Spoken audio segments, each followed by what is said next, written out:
Did you know that the first couple ever married were actually married in a church or under a beautiful archway with white flowers? No, their wedding took place in a garden. And no, it wasn't even their wedding day. They were naked and didn't even realize they were naked.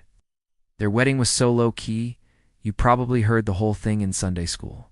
The first couple, Adam and Eve, lived in a place called the Garden of Eden. This garden was like the VIP section of gardens. There were no pesky weeds, annoying gophers, or poisonous plants. Everything was perfect. And God told them they could eat from any tree in the garden, except for one tree, the tree of the knowledge of good and evil. God told them if they ate from that tree, they would definitely die. I mean definitely die, as in no chance of coming back to life, period. One day, while Adam and Eve were strolling through the garden, they heard a voice that sounded like a smooth talker. Smooth Talker asked where they were and why they were hiding because he noticed they were naked. Remember, this is the first couple, and they had no clothes on.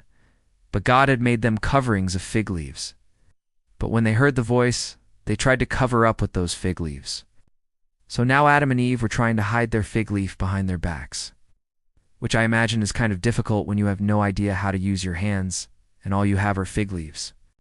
Then Smooth Talker came closer and asked again, "Why are you guys hiding? Are you scared of dying?" When Adam and Eve realized who Smooth Talker really was, they were super scared. Like most people who have just committed a crime and are hiding from the cops, Adam and Eve started blaming others. Eve said that the serpent tricked her into eating the fruit because she thought it looked pretty and would make her wise. You know, when someone says they're going to do something and you say, "No, don't do it," but they do it anyway, and then they get hurt. You don't go running to tell the teacher. You just stand there and think, "I told him not to stick his finger in the toaster." And that's what Adam did. He told God that it was Eve's fault because she gave him some of the fruit. And Eve was like, "Yeah, but the serpent totally tricked me." And the serpent was probably like, "Whatever, I just wanted to see what would happen." God wasn't having it. He told Adam that since he had disobeyed him and listened to his wife instead, his life would be full of hard work. And this was the first time someone had disobeyed God. And God was like, "Whatever, let me show them what hard work really means." So God cursed the ground, causing it to produce thorns and thistles. The fig leaves that had covered their nakedness were suddenly worthless.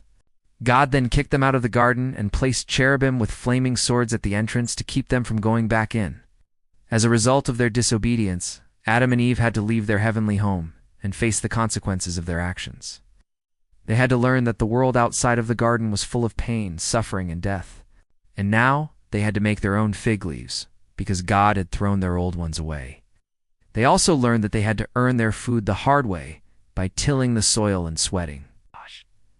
They also learned another very important lesson that day. They learned the hard way that you should never ever stick your finger in a toaster. So remember, no matter how perfect a situation seems, never disobey God, especially if he tells you not to eat fruit for absolutely no reason. Do you think Adam and Eve would have been happier if they hadn't disobeyed God? Let us know in the comments.